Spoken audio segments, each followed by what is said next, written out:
शेर की गर्दन का बाल।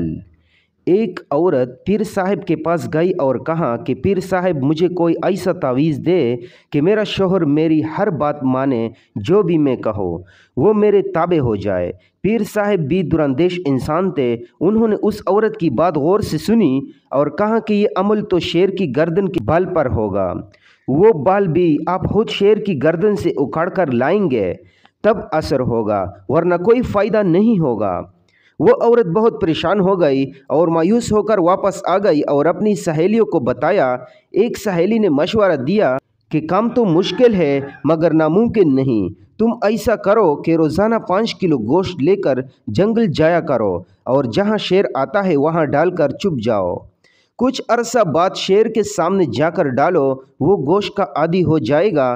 तुम उसके करीब जाकर गोश्त डालना शुरू कर देना और उसकी गर्दन पर प्यार से हाथ फेरना शुरू कर देना, और जब शेर तुमसे मानूस हो जाए तो गर्दन से बाल उखेड़ लेना। उस औरत को बात पसंद आई। दूसरे दिन ही उसने गोश्त लिया और जंगल गई और गोश्त डाल के चुप गई। शेर आया, गोश्त खाया और चला गया। उस औरत ने 1 माह तक ऐसा किया। 1 माह बाद उसने शेर के सामने जाकर गोश्त डालना शुरू कर दिया ताकि शेर को पता चल सके कि उसकी खिदमत कौन करता है।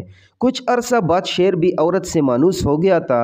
औरत ने शेर की गर्दन पर आहिस्ता आहिस्ता प्यार से हाथ फेरना शुरू कर दिया। एक दिन औरत ने मौका देखकर शेर की गर्दन से बाल उखाड़ा और खुशी खुशी पीर साहब के पास पहुंच गई और बाल पीर साहब को दिया और कहा कि मैं शेर की गर्दन से बाल खेड़ कर ले आई हूँ, अब आप अमल शुरू करें। पीर साहब ने पूछा, कैसे लाई हो? तो औरत ने पूरी तफसील बता दी। पीर साहब मुस्कुराया और कहा कि क्या तुम्हारा शोहर इस जंगली दरिंदे से भी ज़्यादा खतरनाक है जो कि खूंखार होता है, जिसकी तुमने चंद दिन खिदमत की और तुमसे इतना मानूस हो गया कि तुमने उसकी गर्दन से बाल उखेड़ लिया और उसने तुम्हें कुछ भी नहीं कहा।